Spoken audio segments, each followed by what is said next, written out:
Oh, switching the minds of the mortals. What a glorious plan. Yes, first we had Malorian as Anthony, then Anthony as Malorian, and did you see that Long Island gaming just like Blue Table Gaming? Oh, Yes, it was glorious. But who should we do next? I think next we will have to go for one of the most powerful of the mortals, the oldest of the mortals. No, you can't mean. Yes, we're going to do OnceBitten Alakazam! Hey there, this is OnceBitten, and oh gosh darn it, I forgot my booster seat. All right, all right, there we go, guys. This is my first time setting this up here for this Google Hangout. I'm pretty sure I have all the tubes put together for the internet, so I think it's working. I don't know.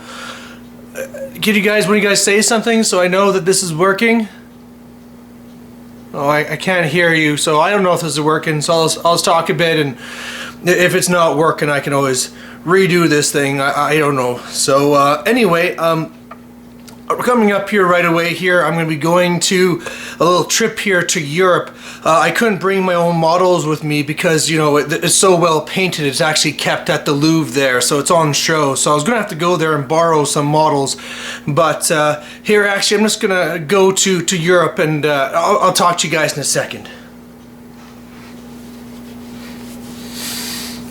Oh, that was a great trip. It was really good. I couldn't find a GW anywhere, I swear. It's like, do you guys even play GW in Europe? I was looking all over the place, I couldn't even find it. All I found was like this one small store with all these young whippersnappers. Can you believe they let people under 50 even play this game? But anyway, I found a good group of guys. They let me play a game. They let me borrow their models, so that's going to be great. Of course, you know, just to remind you guys, my models are off at the Louvre, but I'll be using these ones for today. So anyway, I hope this thing's working together. I'll double check the tubes after, but I hope you like the battle report.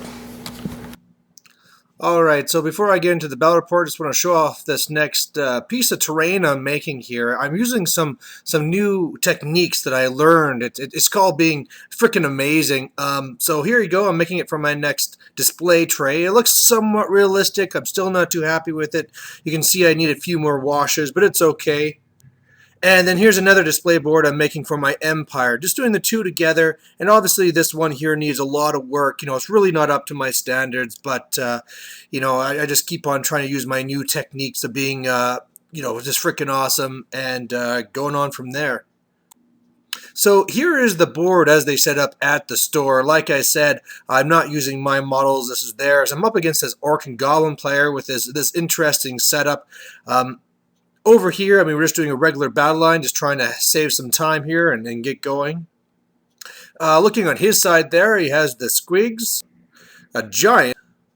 He has, I think there was a Chariot there. There's also these Orcs, the Shaman in the back, the Savages, and the Arachnarok. And on my side, there's these Knights. My Hippogriff, of course, set up with the Killing Blow. Grail Knights, my Knights of the Realm with my BSB, and my Questing Knights, and in there, of course, I have my Prophetess. So here's another picture showing the whole board. You know, I get told sometimes I take too many pictures. I just really don't feel that. I just take enough to show you guys what's going on. So as you can see here, I'm really just set up to try and charge him and take him as he comes in. Really, the only thing I want to set up is the Killing Blow against the Ragnarok. Otherwise, I'll just take things as they come and pretty much just beat my opponents like I usually do. Here's a picture of the Giant's bum. Again, I'm just making sure you guys can see all the different angles of all these models here. And this is also the Ragnarok's bum. A little bit more disappointing and gross. So overall, after, you know, I pray and he gets the first turn, he's moving up here. He doesn't really get anything off with the magic phase or anything like that, but, you know, he's really just slowly moving up so far. This is the Hippogriff bum. Unfortunately, you can't see the paint job that was done on it because it's covered with this barding. And then this is my turn here. I really am just trying to set up my charges here on the left. My Hippogriff is trying to go for that killing blow on the Rock Narok. And then I'm trying to get support with the Knights there as well. Maybe look at this one. We really had a real rules discussion after whether those savages were in the flank or not. I don't think they were, but that's just things where, you know, these arguments come up sometimes. And I mean, here it is again. Just take a look. I really don't think it'll be a flank charge. I really think I positioned it correctly. But, you know, hey, you know, when you're over there and you have to kind of sometimes not fight it just to make things go. So here's a picture of the prophetess boobs. And there you go. There's a flank charge. So, you know, we fought about this for a while. We brought out some things, but in the end, yeah, we just decided it was a flank charge, and this is going to be really bad. Otherwise, I can't really remember what this is. Yeah, I really can't remember what happened here. Sorry, guys. This was like 3 hours ago. I really can't remember what happened. This was, I think this was a miscast. Something, there was a miscast. I think there was a miscast. And then finally, yeah, I'm sorry, guys. I just really can't remember what's happened here. I think this one was something to do with, was it my magic phase or his magic phase? I can't really remember. But the main thing is that things turned out pretty shitty. I really don't know what happened here. All right, so back to report here. He charges me with the Orc Chariot. I flee. You know, I'm here. I'm going to be fine. I don't want to take that charge, and I'm sure I'm going to rally. Otherwise, he destroys me here in combat, and this really isn't what I'm needing, but hey, you know, I have enough other lances right now. So end of his turn, it looks like this. He's, of course, had the overrun there on the right, and this is where I realize I think this is now the time to strike. Everything is lined up. I got my Hippogriff onto his Rock Narok. I got my Grail Knights that can go after the Orcs, and I think I got something here going on the left as well. So I charge in here with my Killing Blow Lord into the Rock Narok, and I Killing Blow the Rock Narok, a Griffin, or sorry, a Wyvern, a Stonehorn, and a 40k Stompa. Otherwise here I declare the charge on the Grail Knights onto the Orc, and are you freaking kidding me? I failed every single dangerous terrain test. I don't know what to say about this. Otherwise, wouldn't you know my luck, I fail my leadership and I go off the board. And this is really it now. Now, this is just really, really bad. This is, I don't know how I'm going to come back from this, but I'm going to have to try and figure out something here because, you know, at this point, I got to say I was pretty frustrated. So at this point here, this is where I came up with a cunning plan.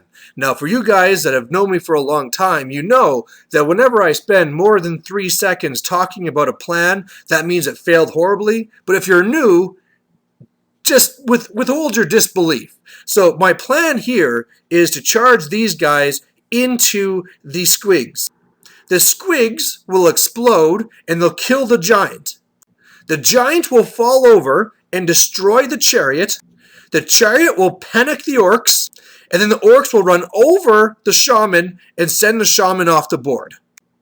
However, I roll a -8, fail the charge, and are you freaking kidding me? Dang it. Luckily for me, on his turn, his shaman cascades and dies. This is a kitty cat, and there's a ball. Oh, kitty cat. And then otherwise, this is his turn. So he's pretty much all over me now. At this point, I'm just pissed off. I think I kicked a chair or something. Really upset. But, hey, you know, this is just, the dice are doing this to me. So on my turn, I charge out the prophetess, turn it into a mountain chimera, and kill everything for the win. Hey there, this is OnceBitten again. I'm pretty sure I got all the tubes lined up at this time. I didn't get any comments here, so I'm just going to go and talk about my thoughts on the game.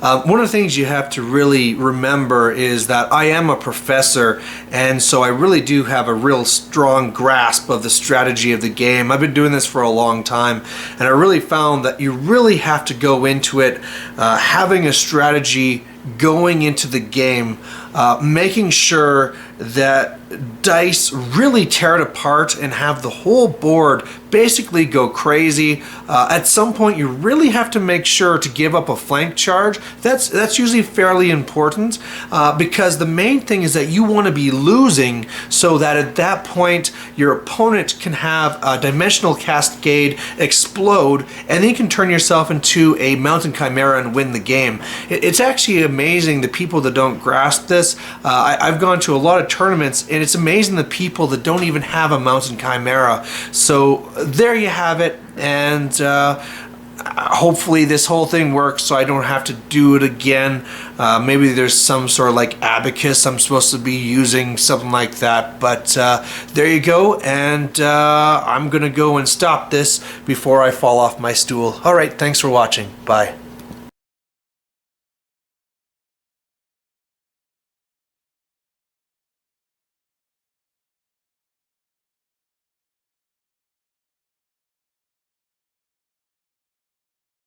Oh, switching the minds of the mortals, how wonderful! Yes! First we had Anthony as once bit. Oh, fuck.